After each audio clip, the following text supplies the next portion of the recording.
Okay, so the customer hired me to get rid of some unsightly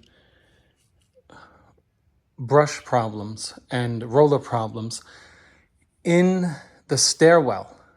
I just want to show you the beauty of the color combo here. When we get to the staircase and we light it up, you can see a couple of problems. Number one is the ever-present seam of the sheetrock. We have our seam here. 4 feet later, we have another seam there. Nothing we're going to do about that. Although we can greatly reduce the reflection of light caused by that bump. One suggestion would be simply to use paint that doesn't reflect so much light. So we don't want a semi-gloss paint on here. And so we're going to a dead flat. That's number one. Two, we're going to use a substance that thins down the paint. Here's why. My foot here, my footage is about 18 feet. Okay? 4, 8, 12, 16. 16 to 18 feet of space. So ideally, to paint this, we want one stroke from top all the way to the bottom. Top all the way to that bottom. However, that's not possible without detriment to running the risk of squeezing the roller. You know, you ever watch baseball? If you're an American, you might hear that the pitcher is getting squeezed by the umpire, and then there'll be an argument. When you squeeze the roller, you're exacting more from the roller than it is capable of giving you. And so you tend to press on it to push more paint out of its core. Well, let me tell you, please, that the core should never be purged. The roller should always have its core saturated. And when you purge the core, you're changing the proportions of paint that the roller is putting out. If I roll with a roller from top to bottom, you would agree that the amount of paint in the roller changes from here to just there.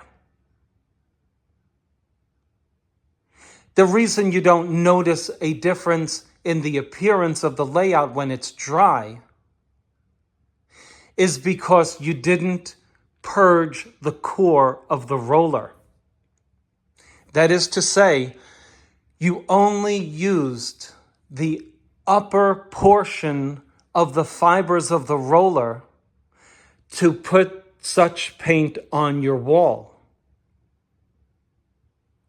And so the color is the same, the layout is the same, the sheen is the same.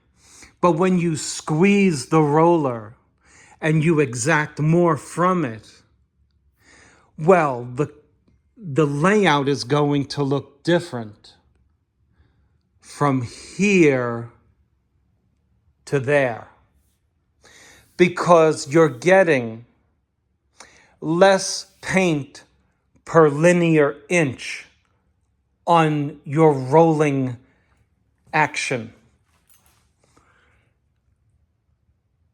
For example, what roller would you want to fall onto your face when you're rolling?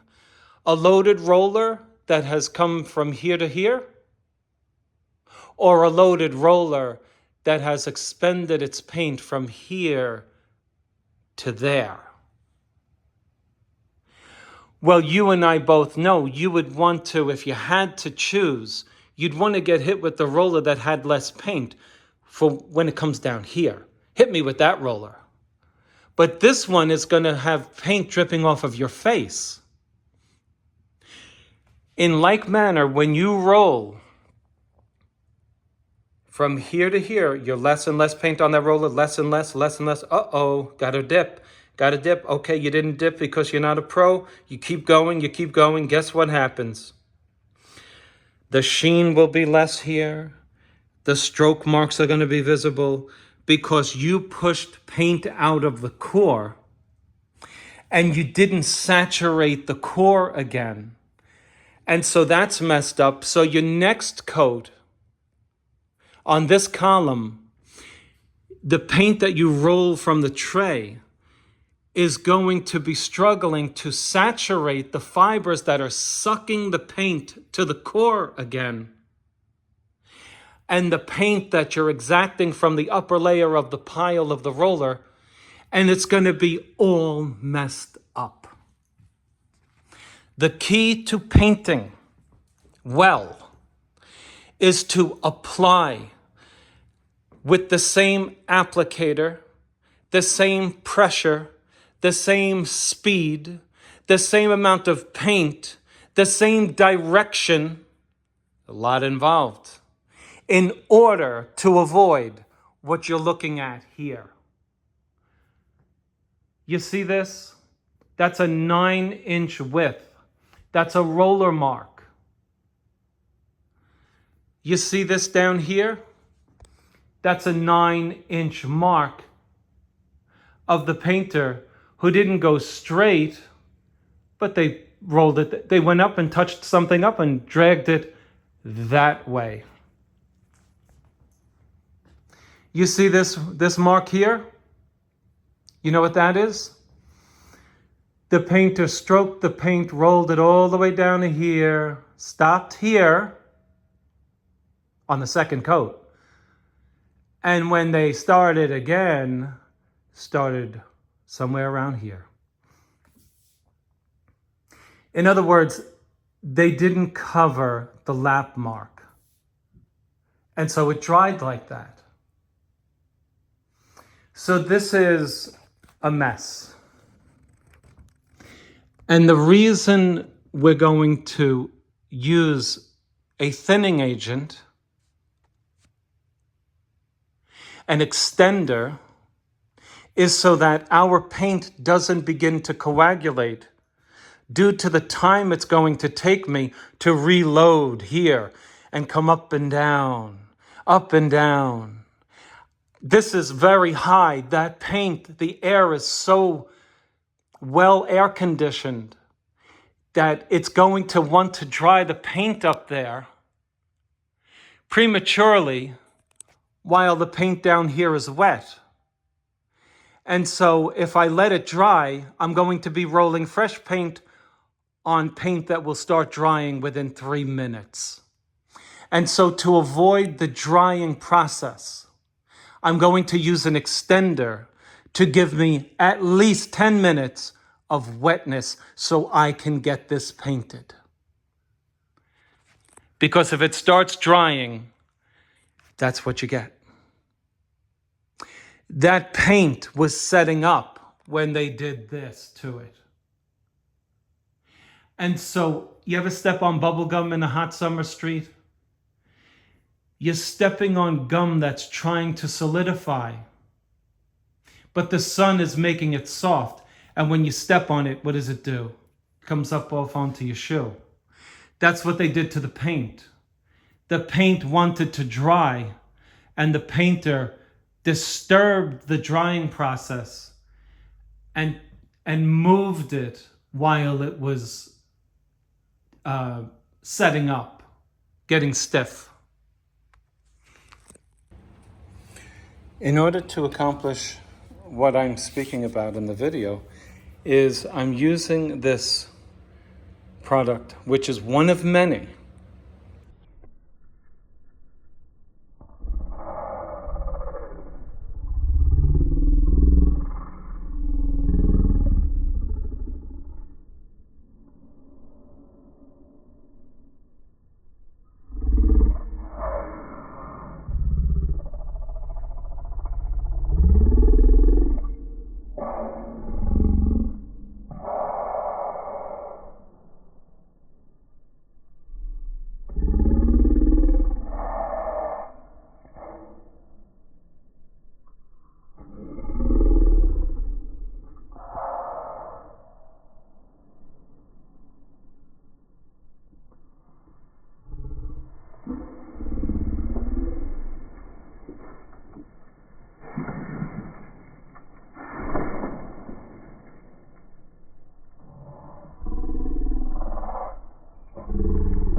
They say if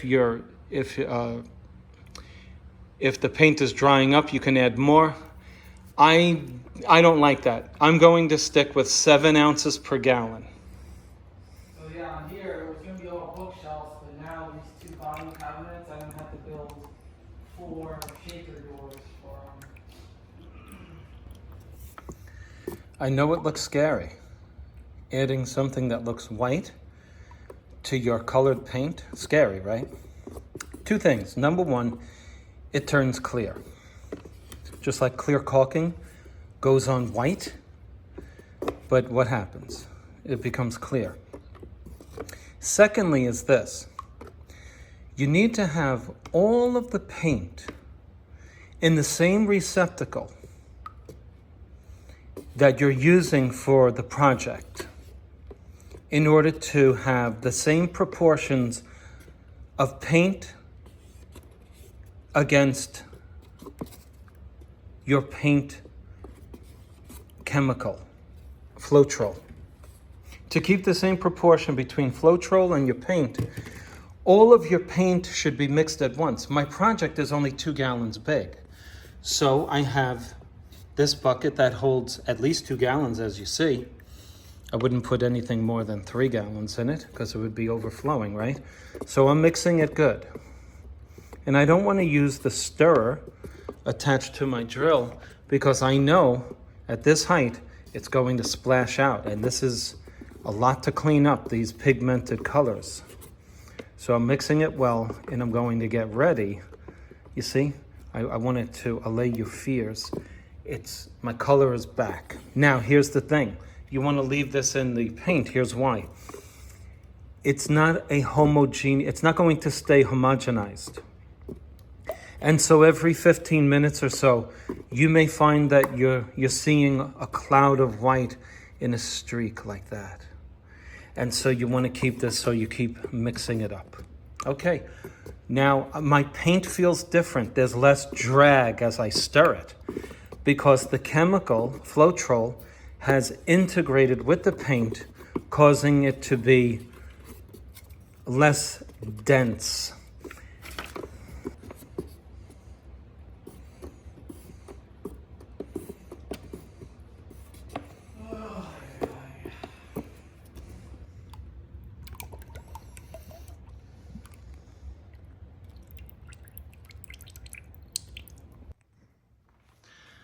Okay. The reason I'm taking a video of this frame is because I want you to take notice of something. Let's see if you can come up with what I'm trying to show you.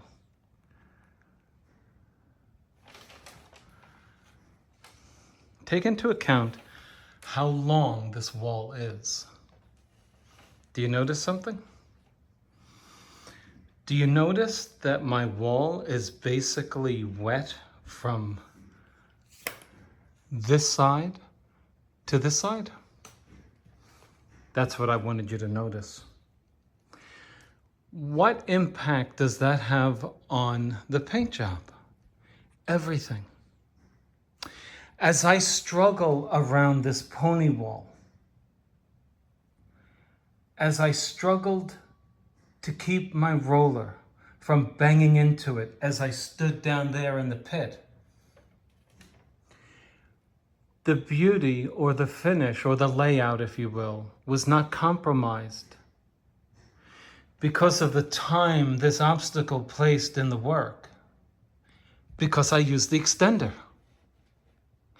You see, it's a long wall, which is an obstacle in and of itself, and will make the paint set up quickly by the time I keep moving from this level to that level, to standing on this level and that level at the same time, balancing myself.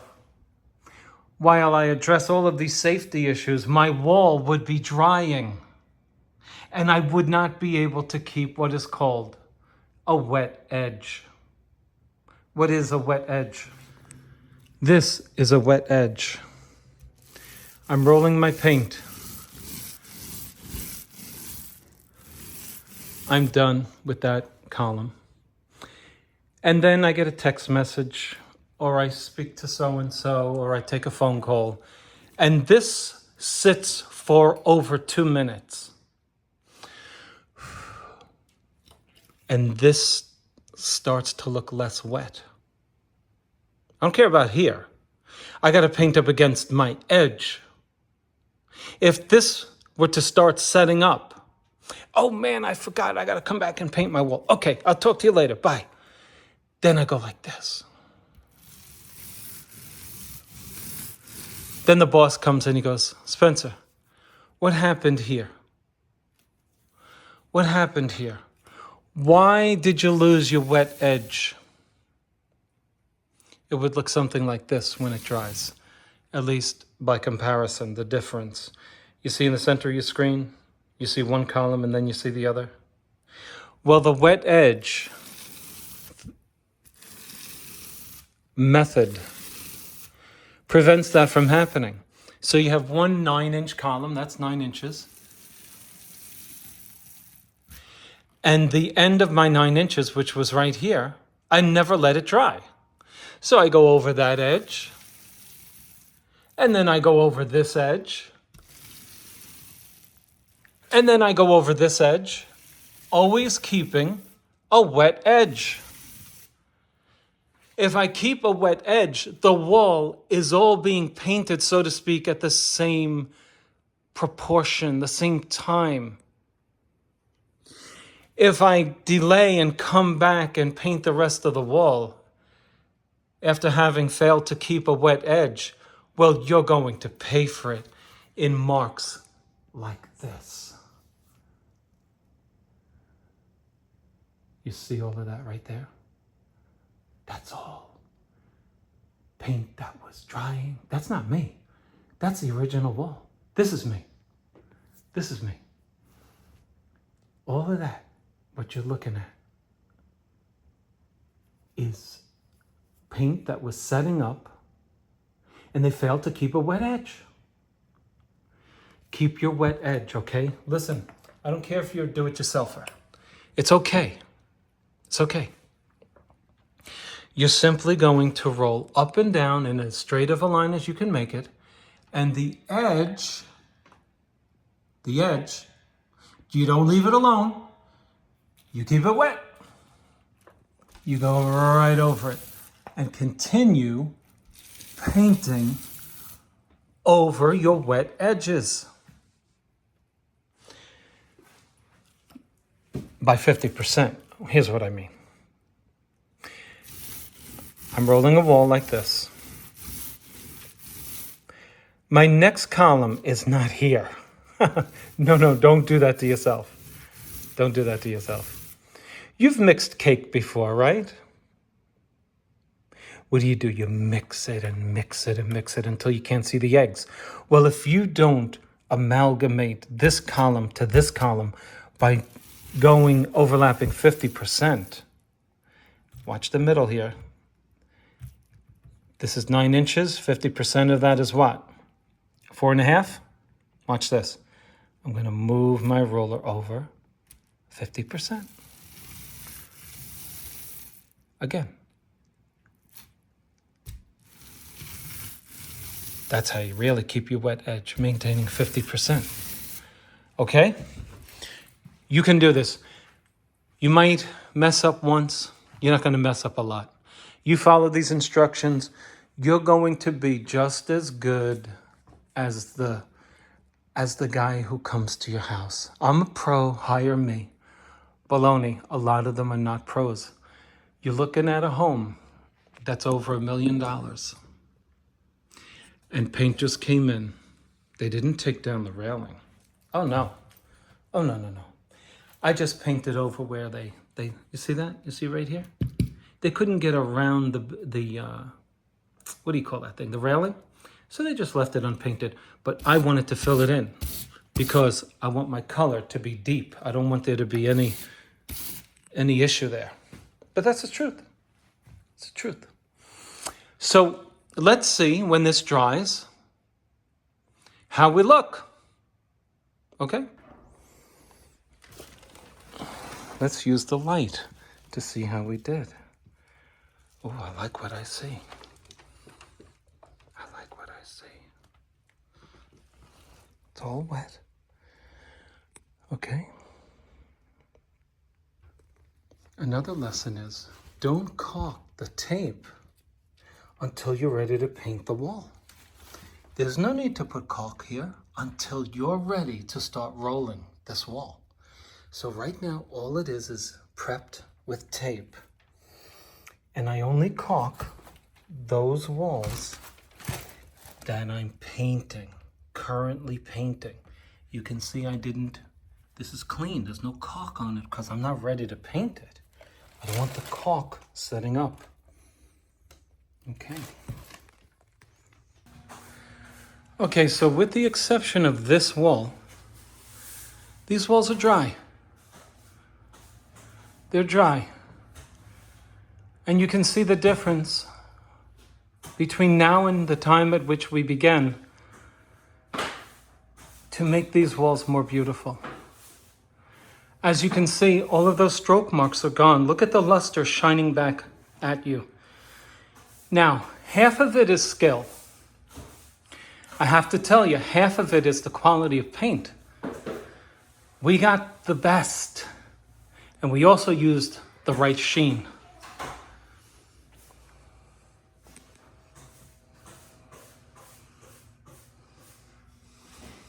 Remember, I said this wall is wet. So you're seeing columns there, it's just wet. But these walls, this wall is going to look like these.